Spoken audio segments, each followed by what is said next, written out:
स्वागत है आपका हमारे चैनल कहानी वर्ल्ड में शिव जी का रुद्रावतार और समुद्र मंथन। भगवान शिव हिंदू धर्म के सबसे बड़े और पूज्य देवताओं में से एक हैं। वे परमात्मा के रूप में निराकार हैं और साथ ही देवों और असुरों के शिव भी माने जाते हैं। भगवान शिव का स्वरूप अत्यधिक विराट और विविध है।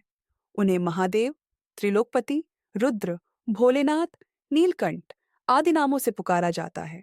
भगवान शिव का जीवन बहुत ही अद्भुत और प्रेरणादायक है, जिसमें प्रेम, त्याग, तप और आशीर्वाद की असीम शक्तियां समाहित हैं। भगवान शिव की कई कथाएं हैं और उनकी जीवन यात्रा न केवल देवताओं के लिए बल्कि मानवता के लिए भी बहुत महत्वपूर्ण और शिक्षाप्रद है। उनकी पुरानी कथाओं में से एक प्रमुख कथा है समुद्र मंथन और भगवान शिव का रुद्रावतार, जो शिव जी के महान त्याग और उनकी माया को प्रदर्शित करता है। समुद्र मंथन की कथा पुराणों में अत्यंत प्रसिद्ध है और इसे महाभारत, रामायण और विभिन्न पुराणों में वर्णित किया गया है। यह कथा देवताओं और असुरों के बीच युद्ध और संघर्ष का प्रतीक है, जिसमें भगवान शिव का विशेष योगदान है। कथा के अनुसार देवताओं और असुरों के बीच लंबे समय से युद्ध चल रहा था। देवता निरंतर असुरों से पराजित हो रहे थे, क्योंकि असुरों के पास अमृत की एक दुर्लभ कल्पना थी। देवता असुरों के अत्याचारों से परेशान होकर भगवान विष्णु के पास गए और उनसे मदद की गुहार लगाई। भगवान विष्णु ने उन्हें समुद्र मंथन का उपाय बताया। भगवान विष्णु ने कहा, यदि तुम समुद्र मंथन करोगे तो तुम्हें अमृत प्राप्त होगा, जो तुम्हें असुरों के खिलाफ विजय दिलाएगा। देवता और असुर दोनों ही समुद्र मंथन के लिए तैयार हो गए। उन्होंने मंदिर पर्वत को मंथन के लिए मथानी और शेषनाग को रस्सी के रूप में इस्तेमाल किया। देवता और असुर मिलकर समुद्र मंथन करने लगे। समुद्र मंथन से कई बहुमूल्य रत्न, दिव्य चीजें और अमृत का प्रकट होना शुरू हुआ, लेकिन उसमें एक भयंकर राक्षस विष भी उत्पन्न हुआ। यह विष इतना प्रचंड था कि पूरे ब्रह्मांड को नष्ट कर सकता था।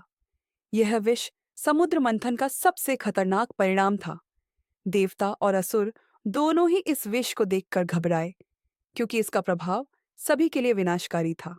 अब देवता और असुर दोनों भगवान शिव के पास गए और उनसे विनती की कि वे इस विष को ग्रहण करें ताकि ब्रह्मांड बच सके। भगवान शिव, जो अपने शरणागत वत्सल और भोलेनाथ के रूप में प्रसिद्ध थे, बिना किसी हिचकिचाहट के इस विष को ग्रहण करने के लिए तैयार हो गए। भगवान शिव ने जब इस विष को पी लिया तो उनका शरीर जलने लगा। उनका शरीर नीला पड़ गया और वह दर्द से तड़पने लगे। इस समय भगवान शिव की पत्नी देवी पार्वती ने भगवान शिव को देखा और चिंता में पड़ गई। देवी पार्वती ने भगवान शिव से कहा, प्रिय शिव, यह विष बहुत शक्तिशाली है। आपको इससे नुकसान हो सकता है, कृपया इसे त्याग दे। भगवान शिव ने मुस्कुराते हुए उत्तर दिया, तुम चिंता मत करो देवी पार्वती, यह विष मैं शांति से सहन कर सकता हूँ। भगवान शिव ने विष को अपने गले में धारण किया, जिससे उनका गला नीला पड़ गया और तब से वे नीलकंठ के नाम से प्रसिद्ध हुए।